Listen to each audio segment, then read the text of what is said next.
This is Taking Stock on Bloomberg. I'm Pimm. Some encouraging news on the U.S. economic front today.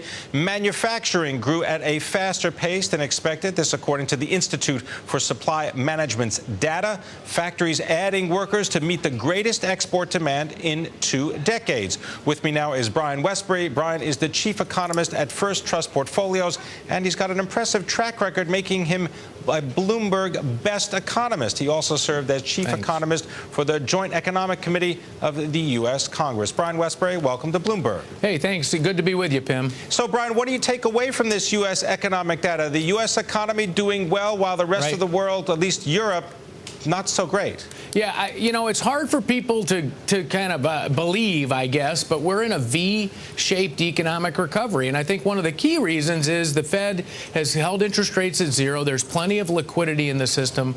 We're also bouncing back from a panic, but you can clearly see it in today's manufacturing data and construction data. The economy is full bore in a self-sustained economic recovery right now.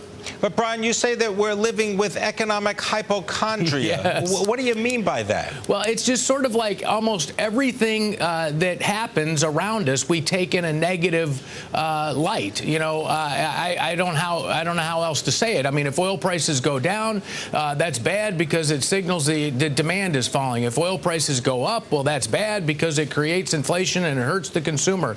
If savings go down, that's not good because consumers are spending too much. If savings goes up, people are saving too much and not spending. And what I'm saying here is that we've lived through periods like this before. In the 80s, every Latin American country went into default. So now the same things are going on in Europe. We had a boom in the 80s. In the 90s, Japan fell apart, and we had a boom in the 90s. So the U.S. has proved over history that it can handle these things, but I think people are just so nervous. They're hypochondria. They have hypochondria right now about any problem that happens in the economy. But, Brian, would it be fair to say that people are afraid because they've seen the value of their homes decline? A lot of people are faced with foreclosure. A lot of them are underwater in terms of the value of their mortgages versus these assets, and they don't know what the next bubble is. Sure, that's absolutely right, Pimm. There's no doubt that there's been a lot of very negative things that have gone on in the past, but we've had this before. In the early 1980s, the unemployment rate was almost 11%. Inflation was double digits. Interest rates were 20%. The stock market hadn't gone anywhere for 17 years. We had a crisis, stagflation, and yet we still boomed. And yet every time we go into one of these things, people get scared. They just seem, I've been at this for almost 30 years now, and I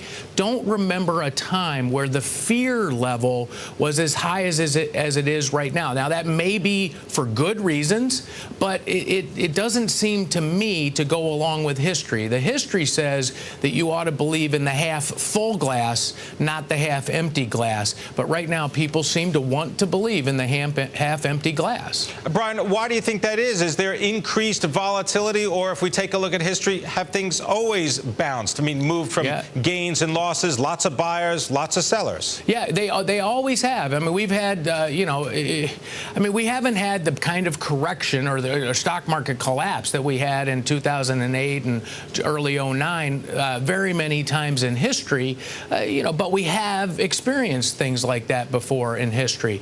But for some reason, people are kind of exaggerating in their minds the volatility that we have today. They're very, very fearful. I'm not saying that we don't have issues or problems. We clearly do. And whether you're a liberal or a conservative, whether you're worried about housing or energy or Europe or Asia, there's something for everybody to worry about. But what when I look at underneath all of this, the productivity boom, the Apple iPad, not that that's the savior, but it's a signal of the kind of productivity and technology surge that we're living with. That's where wealth is really created, and that kind of stuff is going on. Profits are booming. The data on the economy is good. We're about to get a really good employment report on Friday, and so underneath, I think things are more stable and more secure than a lot of people really believe right now. Brian, just follow up talking about that employment report that we're waiting for on Friday. What do you think it's going to say? Yeah, our official forecast right now, that makes it sound really official, is 615,000. I think the Bloomberg survey right now, consensus is 510, so we're a little stronger than that. Remember, these numbers can move a lot. 100,000 either way, is considered, not a miss. It's not a miss. It's these are volatile numbers. But about half of these jobs are going to be census workers, but half of them are going to be private sector employees. And in today's Institute for Supply Management number, we saw the best employment report since 1983, really. So we're seeing some good news on the employment.